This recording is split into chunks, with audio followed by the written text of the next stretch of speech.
Because God has designed to set his love on you. I'm going to help somebody. But there are some folk who hate you simply because God has decided to bless you. There's some folk who hate that they can't sing like you. Hate that they can't dance like you. Hate that they can't worship like you. Hate that. Are you around some folk that no matter how you bend and how you stretch and how you compromise and how you deal with them, they always have something negative to say about everything. Y'all think about it like that. They are always negatively talking about folk and how they do stuff. Look at your neighbor and say, that's a hater. Anytime you find somebody that has something to say about everything, that's a hater. Anytime they are never satisfied about how you did what you've been called to do, you are dealing with a hater. Anytime. Anytime. They can find nothing good to say about even good stuff. You are dealing with a hater. I need to take a test right here. Is there anybody in the room that can testify? I know some haters. Anybody in the room know any haters on your job? In your church? In your family? Y'all better not say that. In your family? Haters go hate. That's what they do. Come out of the prison. Sit down, I'm through. Makes his way to the palace. In the palace, God elevates him. Simply because he was faithful in the prison. He didn't lose hope in the pit. Because haters can never stop somebody with a dream. Is there anybody in here tonight with a dream? Haters can't stop it. Haters are going to hate. Here's what you do.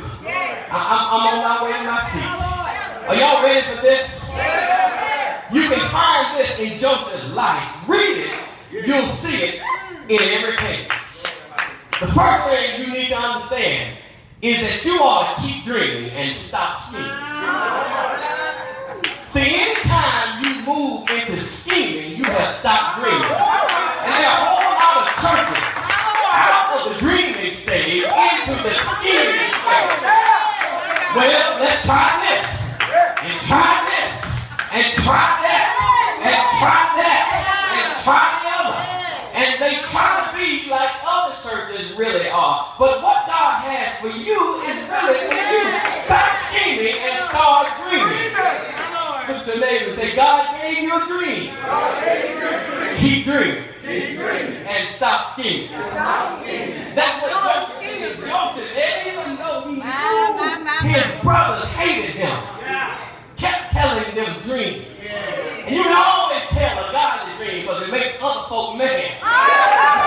Joseph kept telling his brothers about his dream, and they began to ask him, are you really going to be king over us? You can always tell folk who are scheming against you because when you tell them your dream, they hate you even more. Somebody with a dream down on the inside, don't stop dreaming. Keep on telling your dream and watch the reaction of the folk who you tell your dream to, because then you know who your real friends are. Somebody shout out, keep dreaming and stop scheming.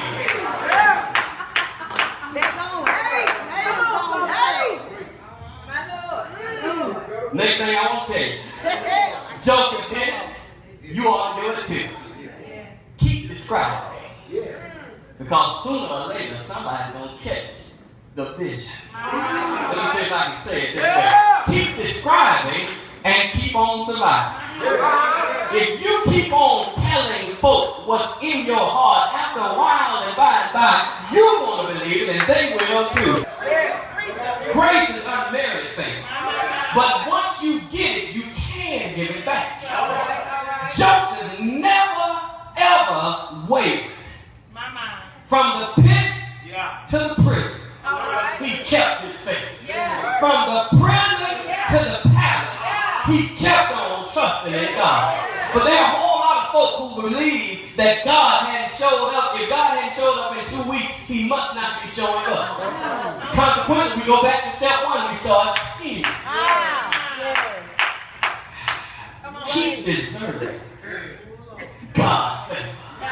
Can you trust God when it looks like all hell is breaking loose in your life? Can you keep trusting God when folk have walked away from you and turned their backs on you and said you will never be anything? Can you keep trusting God when it looks like you're going to be bound up forever? Can you not hate, but celebrate? Keep deserving God's favor. You know what? You're too close to the edge. Back up a little bit. God will tell you that person isn't good for you. Back up a little bit. Look at your head and say, don't you foul out. Don't you point out. You got to keep deserving God's favor. Jesus was the penultimate target of professional haters. The psalmist wrote prophetically, they hated me without cause. Jesus said, you know what? I just came to seek and to save that which was lost. And they still hated me. I came to set the captives free. And they still hated me. I came to give recovery of sight to the blind. And they still hated me. I came to straighten up withered limbs, and they still hated me. I came to raise the dead back to life, and they still hated me. All right. You may be, my brothers and sisters, in the path of professional haters when nothing you do works. But can I tell you something? You're in good company. Because if they did it to Jesus, they're going to do it to you. Somebody look at somebody else and say, hating is what haters do.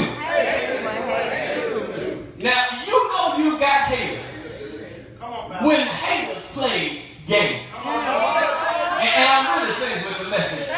They'll play the name game. They did it to Jacob.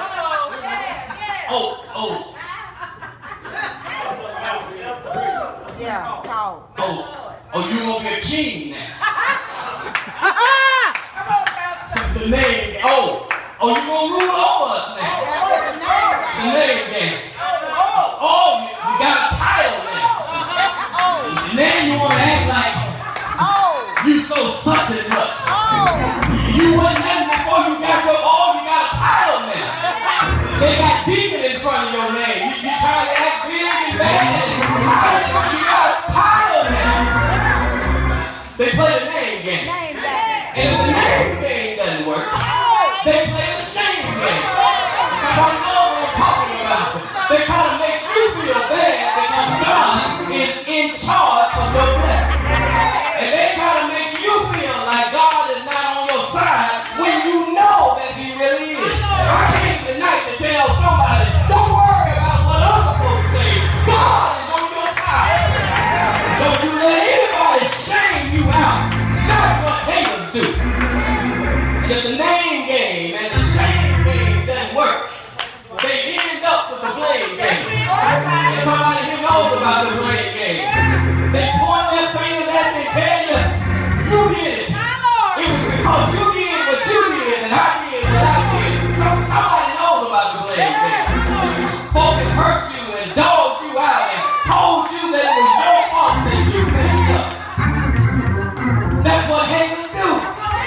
Haters want to help because they hate you into loving yourself. Haters are going to hate. That's what haters do.